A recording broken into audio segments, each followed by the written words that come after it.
dosimies uz Rīgas Pedagoģijas izglītības vadības akadēmijas Kuldīgas filiāli. Mēs jums parādīsim, kā notiek mūsu filiālais studiju process, aprunāsimies ar studentiem un absolventiem. Par Kuldīgu mums pastāstīs un par studiju procesu Kuldīgas filiālē Kuldīgas filiāles vadītāja Ruta Karloviča.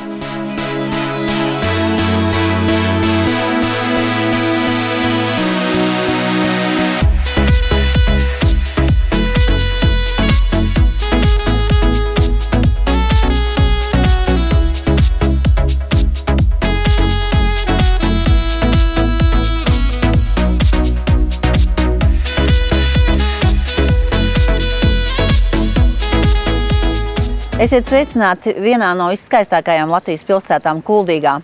Un mēs stāvam tādā ļoti nozīmīgā vietā, jo šeit beidzas Kuldīgas vecpilsēta un sākās jaunais laikmets.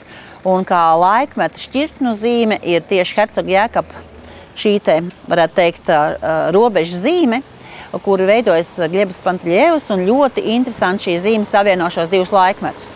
Tātad būtībā no otras puses mēs redzēsim, ka Hercogs Jēkabs nāk no pagātnes un savīk kopā divus laikmetus ar šodienu. Un tieši šī vieta ir tāda ļoti raksturīga, tieši kur ir tā, jo šeit vēl ir vecpilsētas daļa, bet tālāk jau ir jaunais laikmets vai 20. gadsimts un 21. jau, kas attīstās un pilnveidojās.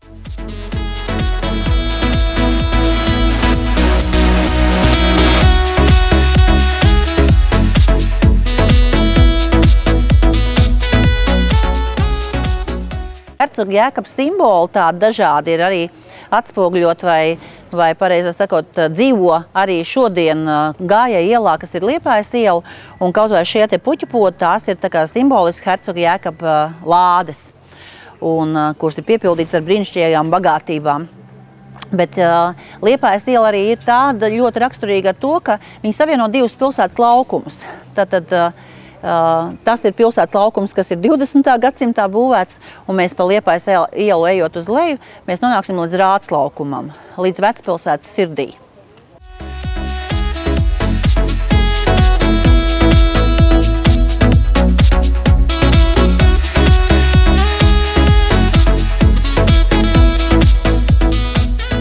Es esmu Ingūna Krepse, Kuldīgas pirmskolas izglītības iestādes Cirulītes vadītāja. Esmu Kuldīgā ar Pivā beigusi maģistrantūras studijas skolvadībā. Kādēļ izvēlējos šīs studijas? Tādēļ pirmkārt, ka tas bija ļoti izdevīgi tepat tuvu pilsētā, tātad tuvu dzīves vietai, nebija nekur tālu jābrauc. Otrkārt izvēlējos tāpēc, ka dzīvē nekad nevar saprast, kas tev būs noderīgs. Un šī bija iespēja papildināt savas zināšanas, iegūt kaut ko jaunu, un tādēļ arī nolēmu studēt arī maģistrantūru.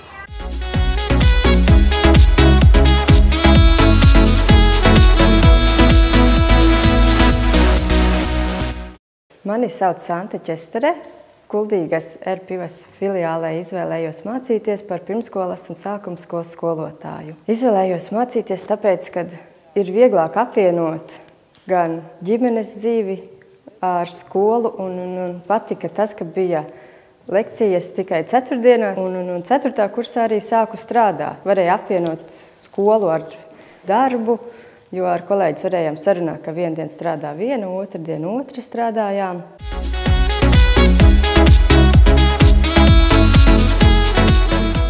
Mani sauc Ģirts Vēvers.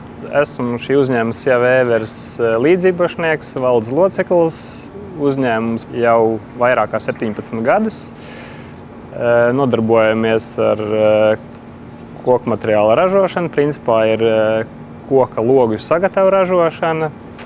Uzņēmumā šobrīd tiek nodarbināti 128 cilvēki. Principā ir eksportējošs uzņēmums. Šobrīd studēju komercdarbību uzņēmuma vadību Kuldīgas filiālē 4. kursā. Šajā programmā patīk studijās, kad pasniedzēji nav tikai teorētiķi, bet arī praktiķi, kas ļoti palīdz man kā uzņēmējam turpmākajā uzņēmuma vadīšanā.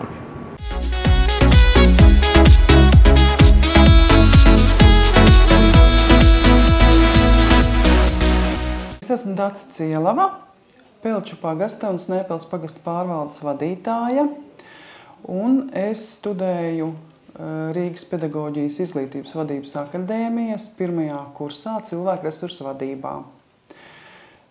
Ja man jautātu, kādēļ es to darīju, kādēļ es iestājos augstskolā, tad es varu uzreiz teikt to, kad es jau ilgstoši strādāju pašvaldībā no 96. gada.